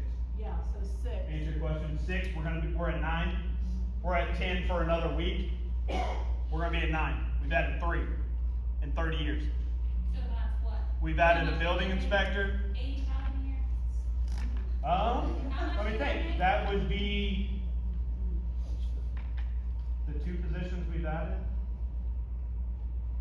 The dog catcher. 3, you said 3, not 2, yeah. Front desk.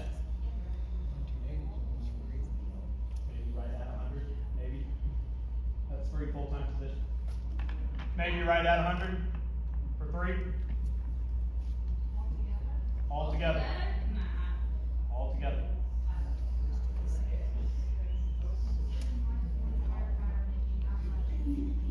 You're always more than welcome to file a, open records request. Oh, okay. as well. Sure. I just had a question. Have you guys thought about asking someone to come in and help you with the budget, like an outside source or anything? I mean, that's like non-biased. Not saying that you guys can't do it, I just didn't know if that was an option that you guys were looking into.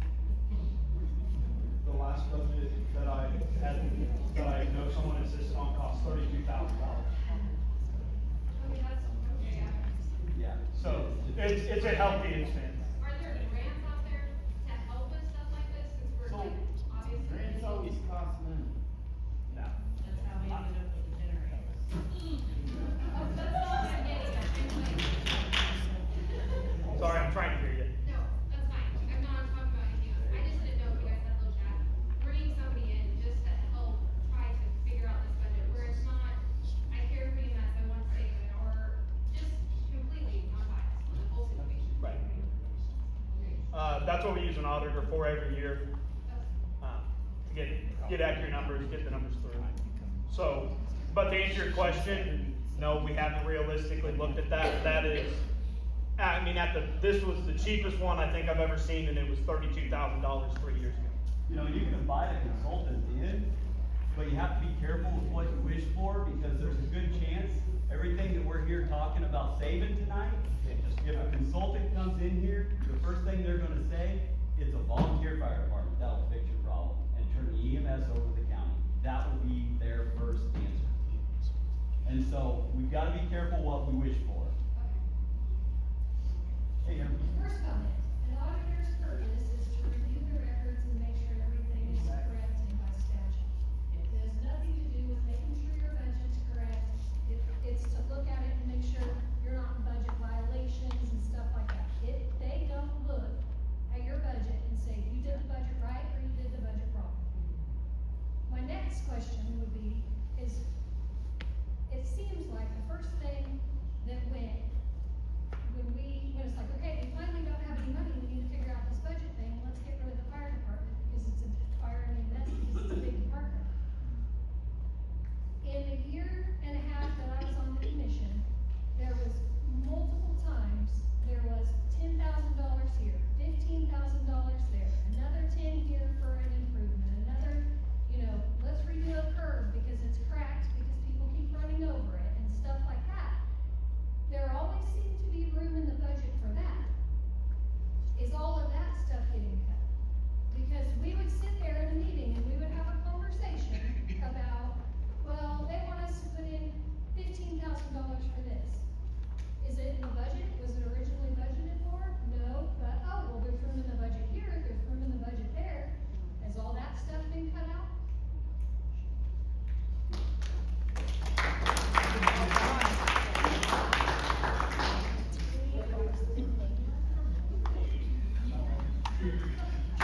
Answer my question. My thing is, we're all here to try and figure out answers to problems, right? So, out of the folks that are sitting up there, we've all talked about different scenarios, whether it's ambulance, EMS, fire, police, mowing properties. What do you folks say? Because it sounds like the overwhelming problem are transfers. Am I correct in that? Because it sounds like that, and if it is, what are your own personal perspectives of what is the problem, what do you want to cut? Because I think that's what a lot of folks want to hear is, you know, we're dancing around a bunch of different topics. What do you guys personally feel is the problem, so we can kind of narrow it down rather than going over multiple a broad spectrum of points?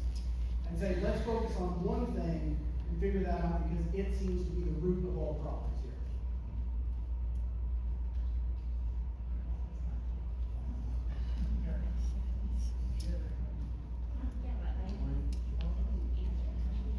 Are you speaking about EMS transfers, or are you talking about transfer of funds? EMS transfer. Okay. For me, that is an issue. We got to find a way to be able to service the needs of the hospital. If we don't, the hospital doesn't exist. It's not serving the hospital, it's serving the people. Do what? It's not serving the hospital, it's serving the people. It's the people that get hurt if we don't transfer people. It's the people that die. It's not the hospital. Right. It's the people. It's the people that are out there. That's why I'm so adamant about it, because I've lived here 30+ years. Most of that time has been serving you, making sure you get adequate care. And that is what I'm fighting for, is to make sure that we still provide adequate care. Yes, the guys do a great job getting them to the hospital, but that's not the end of the process a lot of the time. A lot of the time, we gotta get them somewhere else. And I'm not opposed to anything that funds that without raising anything, if we can still do that, because that's the core mission of the fire department. And I'd say fire department, it's under that for financial reasons. It's more of an EMS department than it is fire department, we just do both. So the core mission is to save life and property, and that's what I'm fighting for, that we still provide that level of care. The original budget as it come out did not. So, if we can find a way, even if it's 8-man, going back to the days like I had, I'm for that. Should I ask a question? Well, I'm here to sit there and say, a lot of the reason that most of us elderly are here is because we're tired of our taxes going up constantly, our utility bills going up constantly, and we're tired of just everything, it seems like it's rubber stamped, and our city government needs to start taking a little bit, to all of us, a little more responsibility of paying and buying what needs to be bought, and passing on stuff that really doesn't need to be bought, like Emily was just saying about this doesn't need fixed, if it's a curb here or a curb there, and let's get our house in order and be responsible people that run our government. That's what we want as Neodesha people. We like to have a nice yard, we like to have nice houses, yeah, but we also like to have a fire department, EMS, police departments. I think 8 policemen and 8 new vehicles is extreme, but that's just my opinion. But still, there's ways that we can cut a lot of the things that we spend money on. And I agree that we got way too many people mowing, but that's another thing. Yeah, we all like our yards cut nice. But the main thing is, you look around this room, 90% of us are over 55 and 60 years old, and it deals with our pocketbooks because most of us live on a limited amount of income.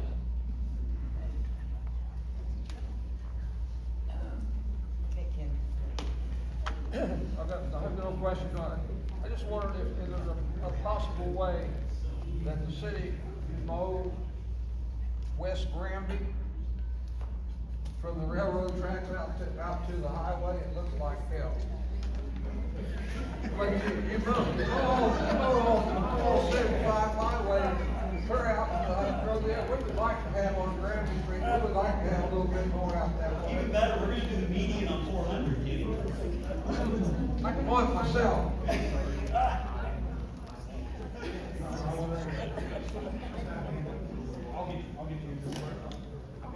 You're up. I would like to know why, and I've been told at least one member of the commission is opposed to the Wilson County taking the EMS. If that's something that they're required to provide, and it relieves us of the bill because I'm assuming if you get a call to go out in the county, we pay for it. So why wouldn't we consider the EMS just being moved over to the county and ran by the county? Because my understanding is that would still house in our area. It wouldn't change the service other than the payer source. Now, I'm not sure that I'm accurate on that. That's just the way it's been explained to me. So I'd like clarification from you guys, and I'd like to know where each commissioner specifically stands on why we would not pass EMS over to the county and put the transfers on Wilson County Hospital. It's a county hospital. So anybody that gets transferred out of there comes out of our tax dollars versus the county. There's more people in the county than there is in the city of Neodesha. Yeah, I'll start that one off because I'm the one that you're talking about that is opposed to that. And I can tell you why. Because they're not going to take it over. The county's not going to take it over. They're going to use, the county is going to pass it off to Fredonia Regional Hospital. So what does that mean? That means Fredonia Regional Hospital then gets $1.3, $1.4 million in their coffer because they're getting our EMS tax that's here.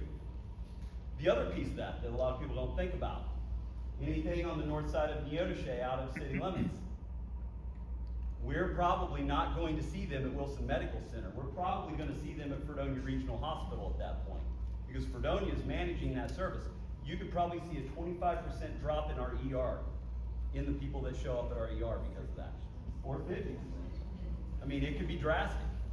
So those are things we've got to think about. And again, we're tasked with protecting our citizens and doing what's right for our citizens, and that's why I'm opposed to that. If the county truly takes it over and runs it and says, here, Neodesha, here's your money, take care of it. Here, Fredonia, here's your money, you take care of it. Let's do it. I'm all for it because we can provide the service at the current level. All's good. But the county is not going to do that because it costs too much for them to set up their own EMS when they've got somebody itching to take it over because they're licking their chops because they see the writing on the wall. It's just a death jab to us. So that's why I'm opposed to that. I'm looking out for my interests as a city commissioner. Devin, is our hospital still classified a county hospital? It is. It is? Absolutely, yes. Okay. Yep. And so, you know, the other piece of that is we give that to the county, good chance we go volunteer fire. And then our industry We'll suffers. our businesses. So that's my answer. That would be Thank you. my Yes. point, is if we give it EMS, say to Wilson Medical, totally give it to them. 600,000+ would go to them. That leaves us no funding for a paid department that would go volunteer. I am almost 100% positive that would make our ISO rating go up, which would affect all your homeowners' insurance. Yes. It would definitely affect Cobalt astronomically. That would be, if that happened. The same thing would happen if we gave it to the county and they handed it to Fredonia. The exact same thing would happen. That's why I'm not. It'd be my least favorite option. Now, would people get the care they needed? Absolutely.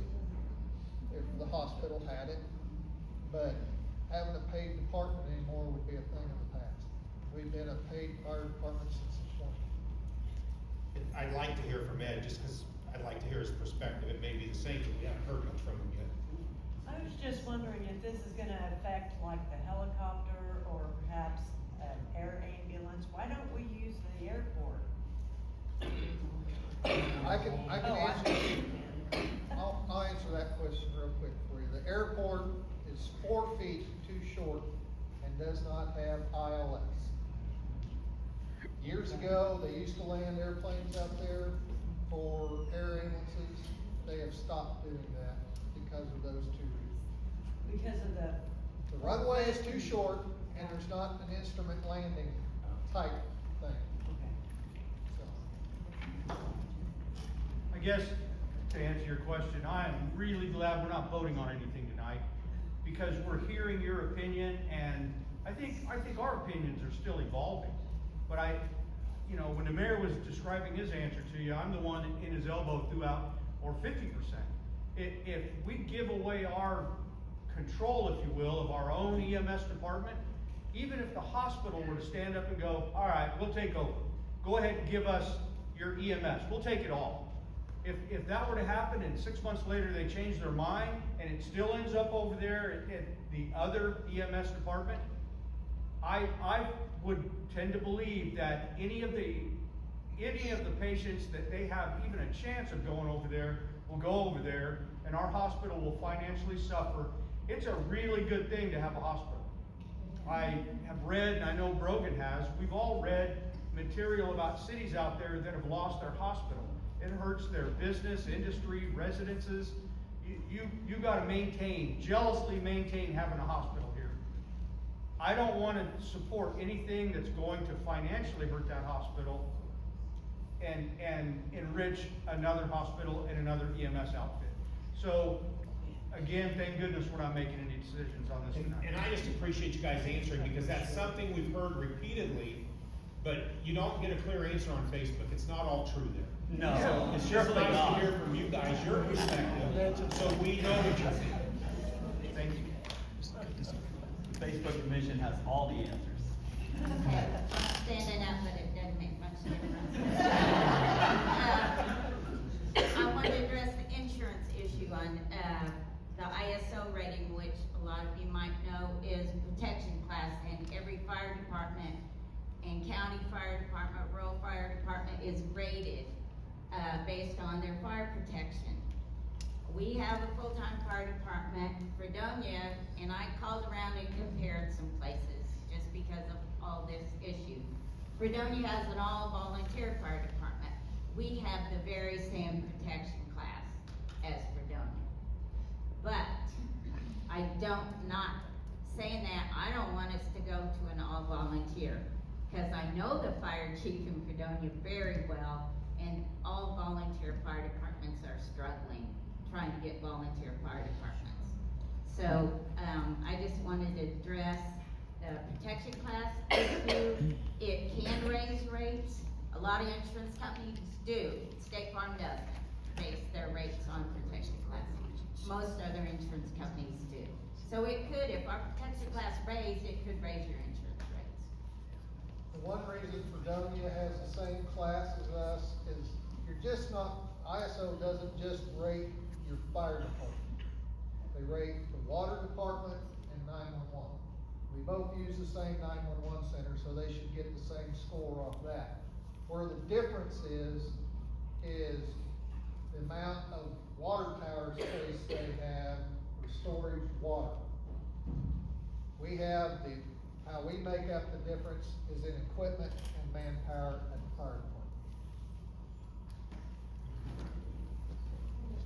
So I know that we're in a bad situation and we gotta figure out a way to fix it, but how are we gonna ensure that in the years to come, when you guys are no longer on the boards, no longer county commissioners or whatever, how are we gonna make sure that this does not happen again? How are we gonna make sure that this passes along and we don't repeat history and this just happens to the city of Neodesha?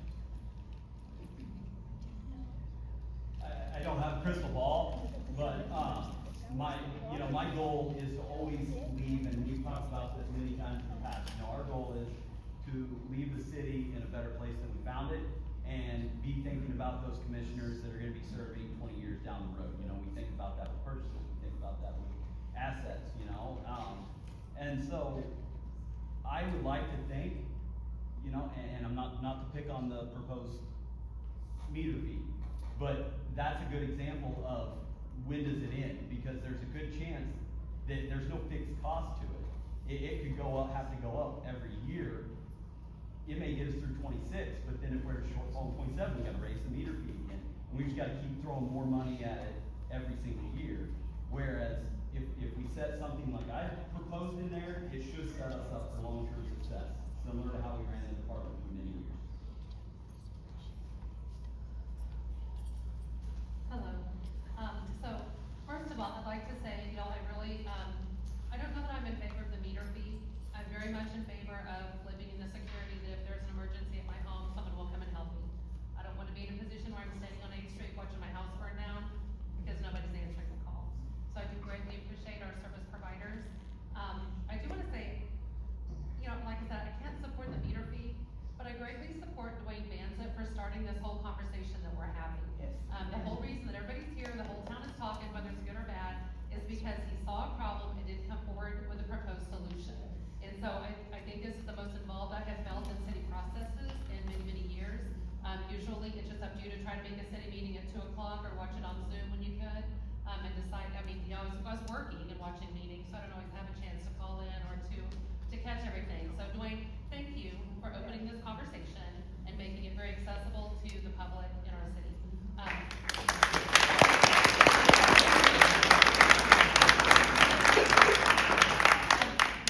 What I also wanted to do though was circle back to, so what is our budget for, the total budget proposed for the upcoming year? What's our total, what is it, 11 million? You gotta give me a second. It seems like every time I looked at a different document, I saw a different total, and I just wasn't sure what I was supposed to be seeing. And I was just curious about like our budget total for last year versus this year versus next year. Because Brogan did, you know, mention that we had, that he had, you know, you mentioned right off the top of your head, we've canceled at least $100,000 in expenditures, in capital expenditures.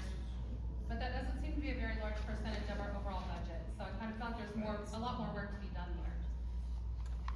On our budget summary page for 2026, our total budget for this year is $15,749,000. Okay. Last year was $15,909,000, and the previous year was $15,380,000.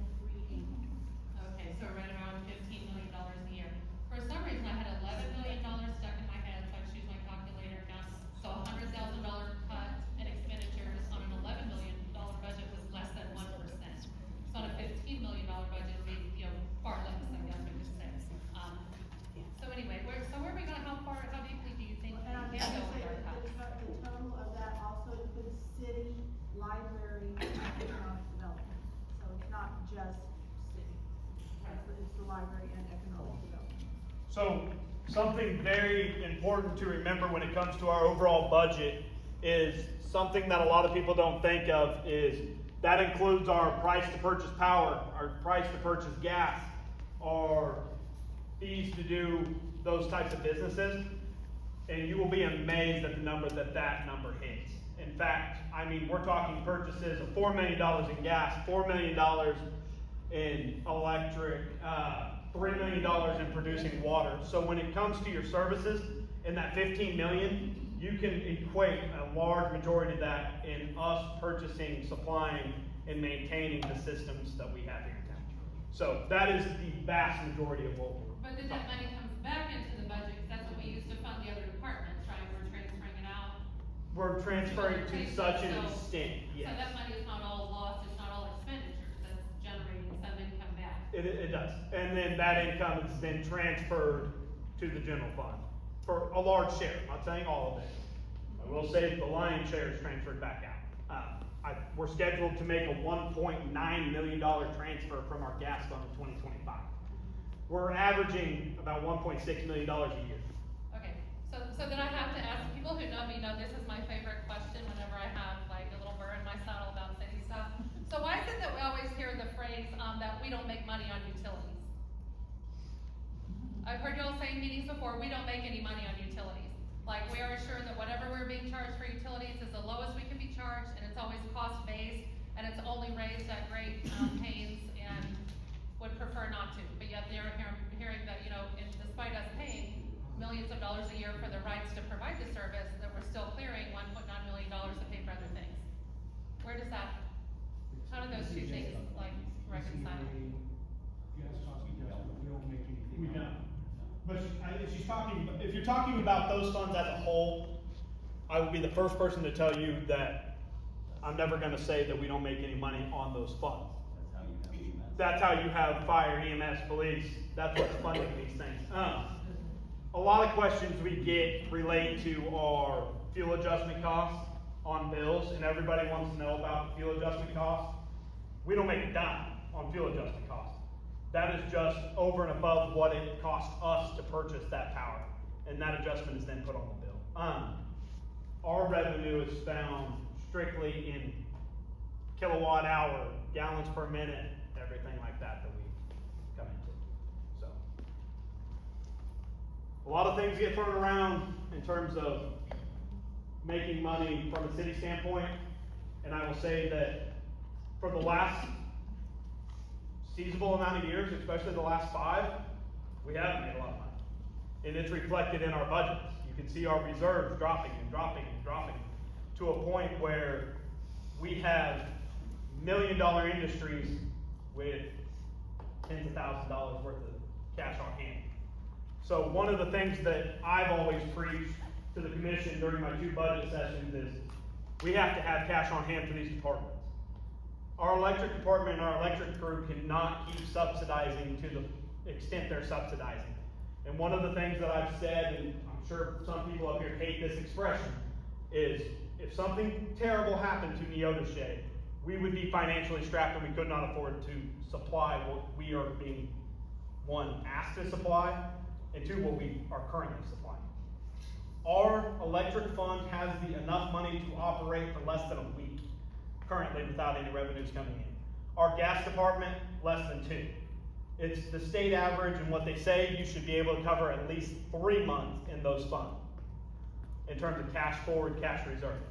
So if something terrible were to happen today to our electric system, we do not give our electric crews the resources and the ability to get you guys back on. And that's a huge issue that we've been trying to address with this, and that's a lot of where this conversation came from. Look, we cannot keep doing what we're doing to this extent. We need a solution. So back to my question then. So we are looking at more aggressive cuts in the less than 1% on our budget? Is that correct? Our budget is strapped. Our budget is, this budget as presented, which is 65.64 mils and 15 million, whatever the number is, that is as bare bones as this budget gets.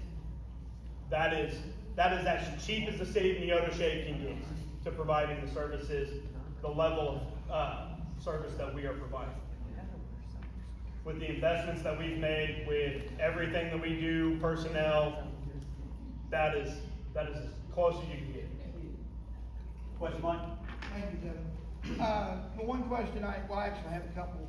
First one being, with the proposed meter fee, you have several people in town that have more than 1 electric meter. Does that incur with each meter on that property? Yes, sir.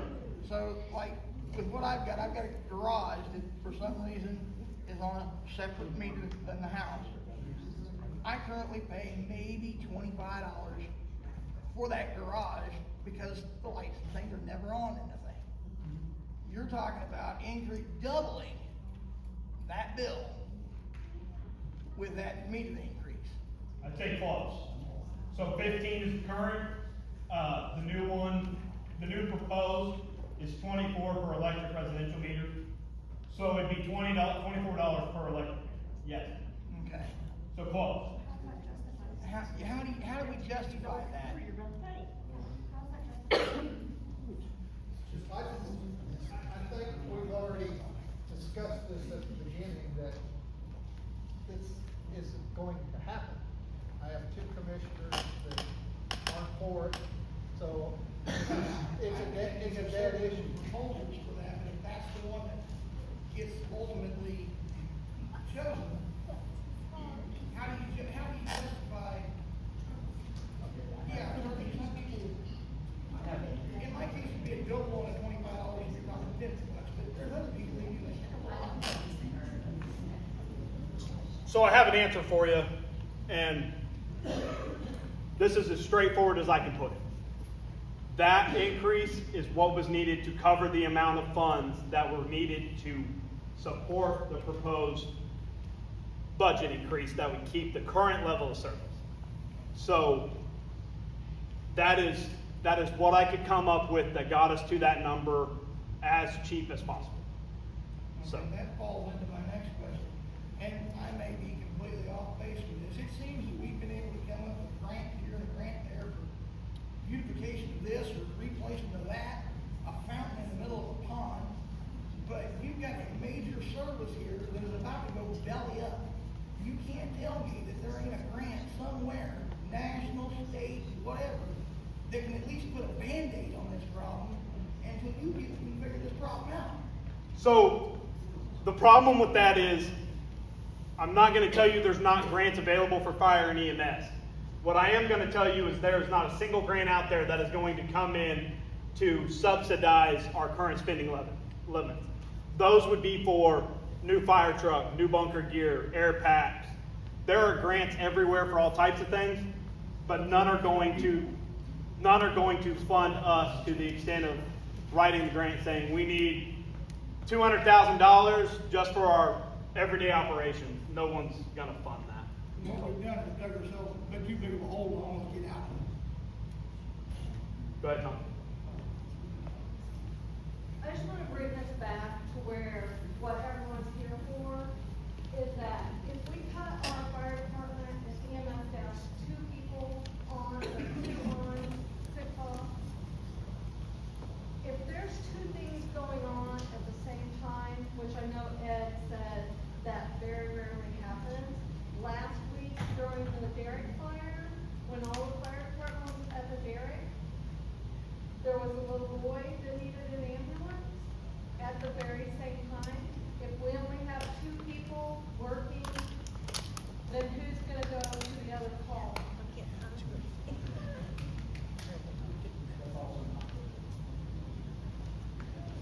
Because if I call the ambulance for my mom or my dad, somebody better come.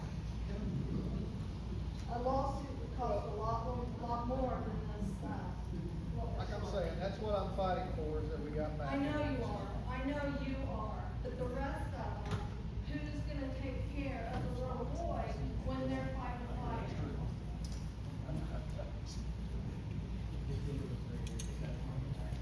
That's why we need to get people to volunteer to be firemen. But they won't. And I know. They won't. They're I'm going to sorry, have guys. to have firefighters and have to have EMT. I'm sorry, guys, who own the fire department and stuff.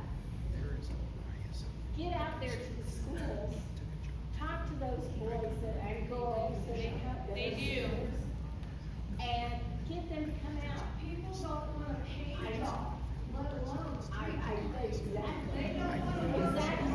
But that also goes back to what I said earlier about only working 24 and being on call for 24. And then the two that are on call for 24 are going up to the fire station in case there's another call. All of the others are out fighting the fire. Okay, let's get back on track. We are pushing up on 8 o'clock, so let's be respectful of time. But I do want everybody's opinion and has something, a comment, question. We do want to hear it. Okay, so this goes back to the generators, because it hit me.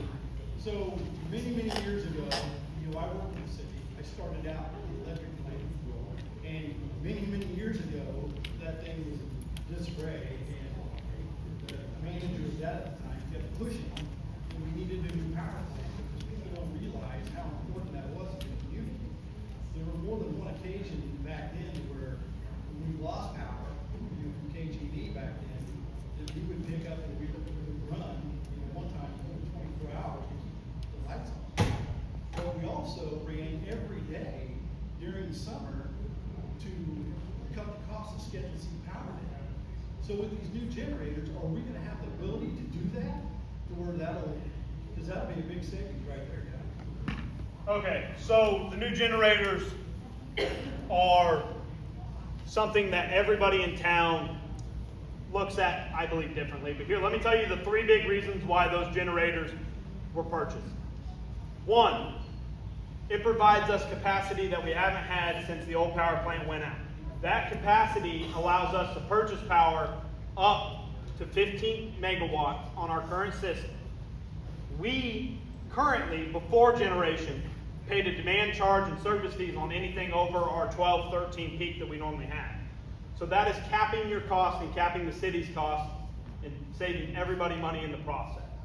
Number two, they ensure that if we ever have an issue on transmission lines again coming into town, that the city of Neodesha can pick up and carry that load and the entire town load for an extended period of time.